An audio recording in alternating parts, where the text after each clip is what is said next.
Les tentacules se déploient à l'unisson, couvrant la proie depuis de multiples directions. Les ventouses se serrent, immobilisant le corps qui se débat.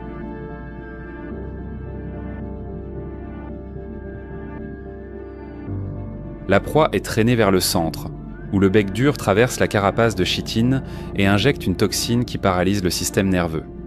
Tout le processus ne dure que quelques secondes, si rapide que l'environnement environnant est à peine perturbé.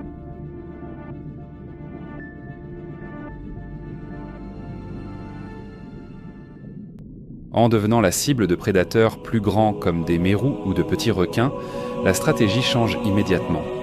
Un nuage d'encre noire est expulsé, créant un rideau temporaire, tandis que le corps change simultanément de couleur et se déplace dans la direction opposée par propulsion à jet d'eau.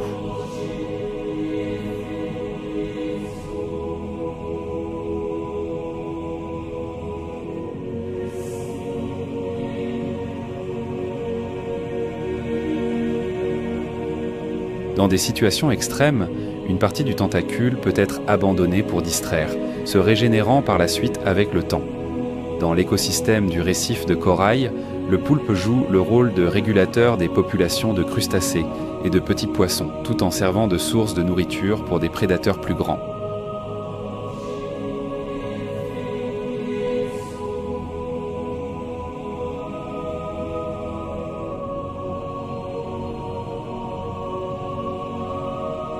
Cette position intermédiaire aide à maintenir la stabilité de nombreuses strates biologiques. Quand le nombre de poulpes diminue, cet équilibre peut se rompre rapidement.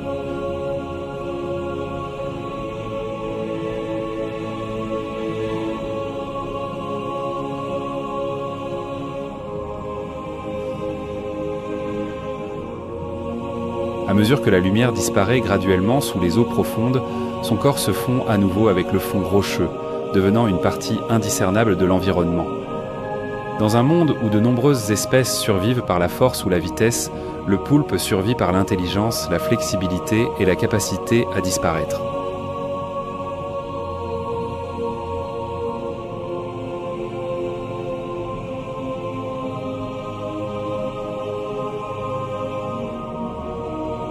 Un cerveau distribué, un corps sans limite de forme et un système de camouflage presque parfait en ont fait l'un des prédateurs les plus sophistiqués de l'océan.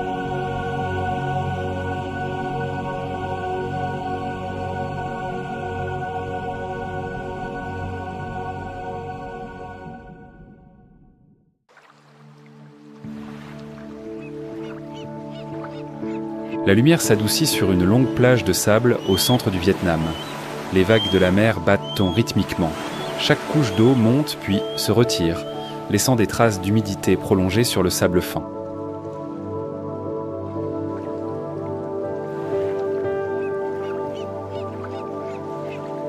Le vent apporte la saveur salée, effleurant les rangées de phylaos derrière la côte. À la frontière entre l'eau et la terre, un mouvement lent apparaît graduellement.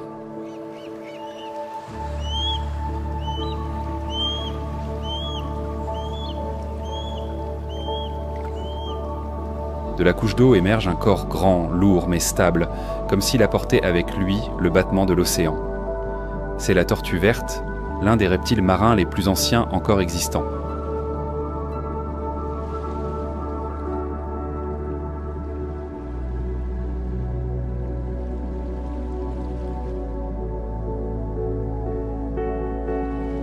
Elle se distribue largement dans les régions marines tropicales et subtropicales, incluant la mer du Vietnam.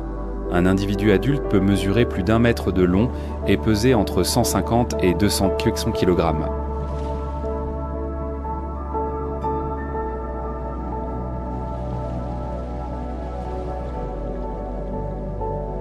Sa carapace lisse et ovale, dotée de plaques cornées étroitement disposées, aide à réduire la résistance dans l'eau.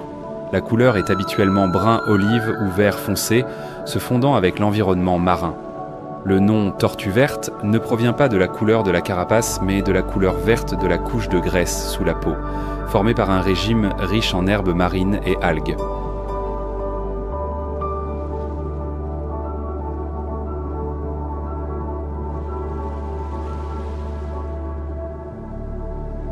C'est l'un des très rares reptiles marins qui ont tendance à être herbivores en atteignant la maturité, une caractéristique rare dans le monde animal.